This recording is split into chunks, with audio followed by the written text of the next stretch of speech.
Здравствуйте, мое имя Алексей Казанцев. Я гражданин Соединенных Штатов. Я биолог и получил докторскую степень в Университете Северной Каролины. После защиты докторской диссертации я работал в MIT, а затем был associate профессор Harvard Medical School в Massachusetts General Hospital. Я эмигрировал из Советского Союза в 1980 году в возрасте 30 лет. 30 сентября следующего года исполнится ровно 30 лет моего пребывания в Америке. Таким образом, моя жизнь поделена ровно пополам между этими двумя странами с такими разными политическими системами. Как американский гражданин я могу говорить, что хочу, публично высказываться и открыто излагать свою точку зрения. Я могу ходить на демонстрации, не испытывая ни малейшего страха. Это же касается моих близких. Когда моя дочка говорит, что пошла на демонстрацию, я не поднимаю голову от книги. Это называется личной свободой, и эта свобода гарантируется законом этой страны, Конституцией. После многих лет жизни в Америке эта свобода воспринимается как само собой разумеющееся. Что греха таить, люди, родившиеся или переехавшие в Америку, получили эту свободу на блюдечке. Так было далеко не всегда, и американцы заслужили личную свободу борьбой многих поколений. Что же такое Конституция? Это документ, в котором сформулированы основные законы страны, которые гарантируют личную свободу своим гражданам. В Советском Союзе тоже была прекрасная Конституция.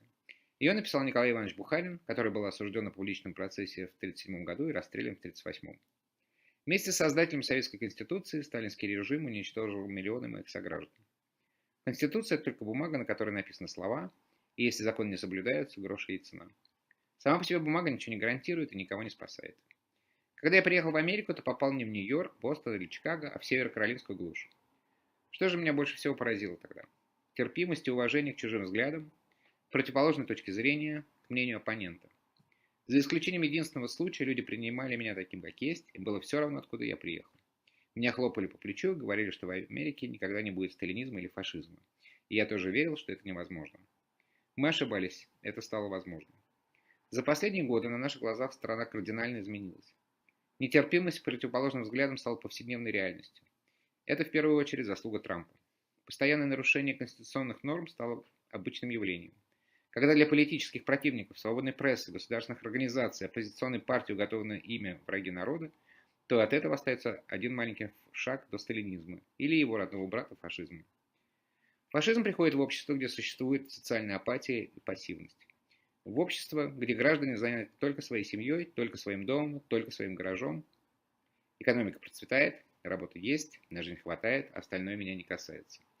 Не касается, что недовольных посадят в лагерь, партии разгонят, свободу запретят, а потом в одночасье рухнет рынок, работа исчезнут, дом отберет государство, и уже некому будет протестовать, потому что в царе воцарится страх. Все это может произойти очень быстро, а фашизм останется надолго. Советский Союз продержался 70 лет. Существует расхожее мнение, что в Америке фашизм возможен только если американцы за него проголосуют. В Америке сегодняшнего дня этот тезис изменился. Фашизм в Америке возможен, если американцы не проголосуют за демократию. Через месяц состоятся выборы. Это будут самые важные выборы в современной истории Соединенных Штатов. Многие игнорируют этот день, зачастую думая, что только выборы президента определяют судьбу страны. Это не так. Многие думают, что их голос ничего не меняет. Это тоже не так. От каждого голоса зависит, в какой стране мы будем жить завтра, через месяц, через год и в какой стране будут жить наши дети. Мне кажется, наступил вот случай, когда надо проголосовать так, как велит сердце. Надо проголосовать так, чтобы не было потом стыдно перед самим собой и своими детьми. Благодарю за внимание.